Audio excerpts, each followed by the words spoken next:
ವಿಶ್ವತೋ ದಬ್ಧಾಸೋ ಅಪರೀತಾಸ ಉದ್ಭಿದಾಃ ದೇವಾನೋ ಯಥಾ ಸದಮಿದ್ವೃತೆ ಅಸನ್ನ ಪ್ರಾಯುವೋ ರಕ್ಷಿತಾರೋ ದಿವೇ ದಿವೇ. ಶ್ರೀ ಗುರುಭ್ಯೋ ನಮಃ. ಹರಿ ಓಂ.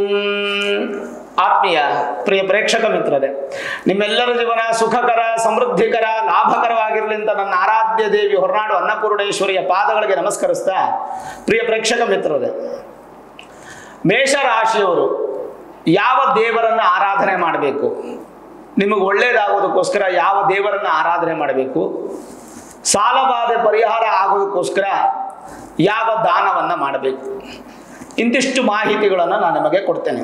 ಈ ವಿಡಿಯೋ ನೀವು ಪೂರ್ತಿ ನೋಡಿದ್ರೆ ಮಾತ್ರ ನಿಮ್ಗೆ ಅರ್ಥ ಆಗುತ್ತೆ. ಅರ್ಧಂಬರ್ಧ ನೋಡಿದ್ರೆ ಖಂಡಿತವಾಗ್ಲೂ ಅರ್ಥ ಆಗಲ್ಲ.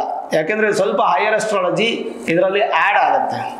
ಅದಕ್ಕೆ ನಿಮ್ಮ ಜನ್ಮಜಾತಕದ ವಿಮರ್ಶೆಗಳನ್ನು ಕೂಡ ನಾನು ಇದರಲ್ಲಿ ನಿಮಗೆ ತಿಳಿಸ್ಕೊಡ್ತೇನೆ. ನೋಡಿ, ಮೇಷರಾಶಿ ಅಂತಂದ್ರೆ ಅಶ್ವಿನಿ ನಕ್ಷತ್ರದ 4 ಪಾದಗಳು, ಭರಣಿ ನಕ್ಷತ್ರದ 4 ಪಾದಗಳು, ಕೃತ್ತಿಕಾ ನಕ್ಷತ್ರದ ಮೊದಲನೇ ಪಾದ, ಒಟ್ಟು 9 ಪಾದ ಸೇರಿ ಮೇಷರಾಶಿ ಆಗುತ್ತೆ. ಹಾಗಾಗಿ ಅಶ್ವಿನಿ ನಕ್ಷತ್ರಕ್ಕೆ ಅಧಿಪತಿ ಯಾರು ಅಂತಂದ್ರೆ ಕೇತು. ಅಶ್ವಿನಿ ನಕ್ಷತ್ರ ಮೇಷರಾಶಿ, ಮೇಷರಾಶಿಗೆ ಅಧಿಪತಿ ಕುಜ. ಅಂದ್ರೆ Kuja plus Ketu is equal to Ashwini ನಕ್ಷತ್ರ ಮೇಷರಾಶಿ. ಹಾಗೆ ಭರಣಿ ನಕ್ಷತ್ರಕ್ಕೆ ಅಧಿಪತಿ ಯಾರು ಅಂದ್ರೆ Shukra. Shukra plus Kuja is equal to Bharani ನಕ್ಷತ್ರ ಮೇಷರಾಶಿ. ಹಾಗೆ ಕೃತ್ತಿಕಾ ನಕ್ಷತ್ರದ ಮೊದಲನೇ ಪಾದ ಅಧಿಪತಿ Surya. Surya plus Kuja is equal to Krittika ನಕ್ಷತ್ರದ ಮೊದಲನೇ ಪಾದ ಮೇಷರಾಶಿ. ಇದನ್ನು ನೀವು ಅರ್ಥ ಮಾಡ್ಕೊಳ್ಬೇಕು ಮೊದಲು. ಅಂದ್ರೆ ಮೇಷರಾಶಿಗೆ 3 ನಕ್ಷತ್ರಗಳು ಬರುತ್ತೆ. ಹಾಗಾಗಿ ಕೇವಲ ಮೇಷರಾಶಿ ಅಂತ ಮಾತ್ರ ಡಿಸಿಷನ್ಸ್ ಅನ್ನ ತಗೊಳಕ್ ಹೋಗ್ಬೇಡಿ. ಸರಿ, ಹಾಗಾದ್ರೆ ಮೇಷರಾಶಿಯ ಒಂದು ಜಾತಕದವರು ನಿಮ್ಮ ಜನ್ಮ ಜಾತಕವನ್ನ ನೀವು ನೋಡ್ಕೊಳ್ಬೇಕು. ನಿಮ್ಮ ಜನ್ಮ ಜಾತಕದಲ್ಲಿ ನಿಮ್ಮ ರಾಶಿಗೆ ಅಧಿಪತಿ ಯಾರು? ಕುಜ. ಕುಜ ಮೇಷರಾಶಿಯಲ್ಲೋ ಅಥವಾ ಸಿಂಹ ರಾಶಿಯಲ್ಲೋ ಅಥವಾ ವೃಶ್ಚಿಕ ರಾಶಿ, ಧನಸ್ಸು ರಾಶಿ ಮತ್ತು ಮೀನ ರಾಶಿಯಲ್ಲಿ ನಿಮ್ಮ ಮೂಲ ಜಾತಕದಲ್ಲಿ ಏನಾದರೂ ಕುಜ ಈ ಮನೆಗಳಲ್ಲಿದ್ದರೆ ನಿಮಗೆ ಸೌಭಾಗ್ಯಗಳು ಅಭಿವೃದ್ಧಿ ಆಗುತ್ತೆ. ಅಕಸ್ಮಾತ್ ನಿಮ್ಮ ಮೂಲ ಜಾತಕದಲ್ಲಿ ಈ ರಾಶಿಗಳಲ್ಲಿ ಕುಜ ಇಲ್ಲ ಅಂತ ಅನ್ಕೊಳ್ಳಿ, ಮೇಷರಾಶಿಯವರಿಗೆ ಈ ರಾಶಿಗಳಲ್ಲಿ ಕುಜ ಇಲ್ಲ ಅನ್ಕೊಳ್ಳಿ. ಅಕಸ್ಮಾತ್ ವೃಷಭ ರಾಶಿಯಲ್ಲೋ, ಮಿಥುನ ರಾಶಿಯಲ್ಲೋ, ಕಟಕ ರಾಶಿಯಲ್ಲೋ, ಕನ್ಯಾ ರಾಶಿಯಲ್ಲೋ, ತುಲಾ ರಾಶಿಯಲ್ಲೋ, ಕುಂಭ ರಾಶಿಯಲ್ಲೋ ಕುಜ ಇದ್ದರೆ ಖಂಡಿತವಾಗಲೂ ನಿಮಗೆ ಅಭಿವೃದ್ಧಿ ಇರೋದಿಲ್ಲ. ಅದಕ್ಕೆ ನೀವೇನು ಮಾಡಬೇಕು? ನಿಮ್ಮ ಮೂಲ ಜಾತಕವನ್ನು ಒಮ್ಮೆ ತೋರಿಸ್ಕೊಳ್ಬೇಕು. ಅದೊಂದಾಯ್ತಾ? ಅದರ ಜೊತೆಗೆ ಮೇಷರಾಶಿಯವರು ಸುಬ್ರಹ್ಮಣ್ಯನನ್ನ ಆರಾಧನೆ ಮಾಡಬೇಕು. ಸುಬ್ರಹ್ಮಣ್ಯ ಆರಾಧನೆ ಅನ್ನುವಂಥದ್ದು ನಿಮ್ಮ ಜೀವನದಲ್ಲಿ ಬಹಳಷ್ಟು ತೊಂದರೆ ತಾಪತ್ರಯಗಳನ್ನು ನಿವಾರಣೆ ಮಾಡಿ ಆ ಸುಬ್ರಹ್ಮಣ್ಯ ನಿಮಗೆ ಅದ್ಭುತವಾದಂಥ ಸ್ಥಾನಮಾನವನ್ನು ಕೊಡೋದ್ರಲ್ಲಿ ಸಂದೇಹವೇ ಇಲ್ಲ. ಹಾಗಾಗಿ ಮೇಷರಾಶಿಗೆ ಅದೃಷ್ಟ ದೇವತೆ ಯಾರು ಅಂತಂದ್ರೆ ಅದು ಸುಬ್ರಹ್ಮಣ್ಯ. ಇನ್ನು ಅಶ್ವಿನಿ ನಕ್ಷತ್ರ ಮೇಷರಾಶಿ ಆಗಿರತಕ್ಕಂಥವರು ಸುಬ್ರಹ್ಮಣ್ಯನನ್ನೇ ಆರಾಧನೆ ಮಾಡಬೇಕು.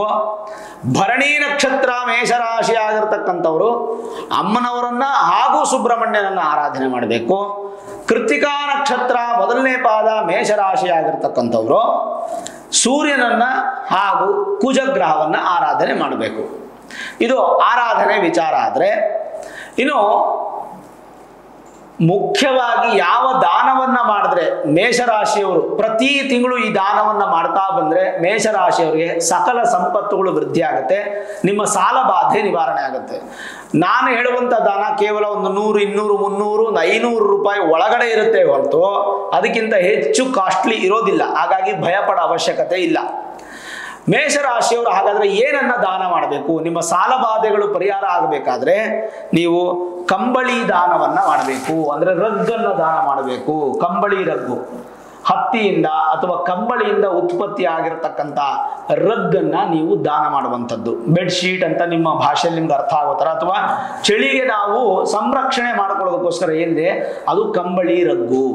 ಆ ರಗ್ಗನ್ನ ಪ್ರತಿ ತಿಂಗಳು ಏನೊಂದು 200 ರೂಪಾಯಿ ನಿಮಗೆ ಖರ್ಚಾಗತ್ತೆ. ಪ್ರತಿ ತಿಂಗಳು ಕಂಬಳಿ ರಗ್ಗನ್ನ ದಾನ ಮಾಡೋದ್ರಿಂದ ನಿಮ್ಮ ಸಾಲ ಬಾಧೆಗಳು ಅನ್ನುವಂಥದ್ದು ಪರಿಹಾರ ಆಗಿ ಬಹಳ ಸಂತೋಷವಾದ ಜೀವನ ಅನ್ನುವಂಥದ್ದು ಪ್ರಾಪ್ತಿಯಾಗುತ್ತೆ. ನಾನು ಶ್ರಮಪಟ್ಟು ದುಡಿದ್ರೆ ತಾನೇ ಗುರುಗಳೇ ನಮಗೆ ಸಾಲ ಬಾಧೆ ಪರಿಹಾರ ಆಗೋದು, ನಾನು ಬರೀ ದಾನ ಮಾಡ್ಕೊಂಡು ಮನೇಲಿ ಕೂತಿದ್ರೆ ಪರಿಹಾರ ಆಗುತ್ತಾ? ಇಲ್ಲ. ನೀವು ಕಷ್ಟಪಡ್ತೀರಾ, ಕಷ್ಟಪಟ್ಟಂತ ಒಂದು ಕಷ್ಟಕ್ಕೆ ಪ್ರತಿಫಲ ಅನ್ನುವಂಥದ್ದು ಸಿಗದೇ ಇರುತ್ತೆ. ಪ್ರತಿಫಲ ಸಿಗದೇ ಇದ್ದಾಗ ಹಣ ನಿಮ್ಮ ಕೈಗೆ ಬರೋದಿಲ್ಲ. ಹಾಗಾಗಿ ನಿಮ್ಮ ಸಾಲ ಬಾಧೆ ಪರಿಹಾರ ಆಗಲ್ಲ. ಕಂಬಳಿ ರಗ್ಗನ್ನ ನೀವು ಶತಾಯಗತಾಯ ಬಡವರಿಗೆ, ಭಿಕ್ಷುಕರಿಗೆ ಅಥವಾ ಯಾರಿಗೆ ಉಪಯೋಗ ಇದೆಯೋ ಅಂಥವರಿಗೆ ಮಾತ್ರ ನೀವು ದಾನ ಮಾಡಬೇಕು.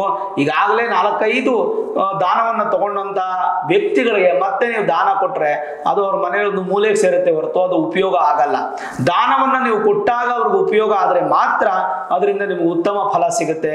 ಹಾಗಾಗಿ ಯಾವ ಕಾರಣಕ್ಕೂ ನೀವು ಮೇಷರಾಶಿಯವರು ಯೋಚನೆ ಮಾಡದೆ ಖಂಡಿತವಾಗಲೂ ಕಂಬಳಿ ರಗ್ಗನ್ನ ಪ್ರತಿ ತಿಂಗಳು ದಾನ ಮಾಡ್ತಾ ಬನ್ನಿ. ಖಂಡಿತವಾಗಲೂ ನಿಮಗೆ ಅಭಿವೃದ್ಧಿ ಅನ್ನುವಂಥದ್ದು ಸಿಗುತ್ತೆ, ಸಾಲ ಬಾಧೆ ಅನ್ನುವಂಥದ್ದು ನಿವಾರಣೆ ಆಗುತ್ತೆ. ಓವರಾಲ್ ನೋಡಿದಾಗ ಸುಬ್ರಹ್ಮಣ್ಯನ ಆರಾಧನೆ, ಕುಜ ಮೇಷರಾಶಿಗೆ ಅಧಿಪತಿ ಆದ್ರಿಂದ ಸುಬ್ರಹ್ಮಣ್ಯನ ಆರಾಧನೆ, ಕಂಬಳಿ ರಗ್ಗನ್ನ ದಾನ ಮಾಡುವಂಥದ್ದು ಬಹಳ ವಿಶೇಷವಾದ ಫಲವನ್ನು ಕೊಟ್ಟು ಅಭಿವೃದ್ಧಿಯನ್ನ ನಿಮಗೆ ಕೊಡುತ್ತೆ.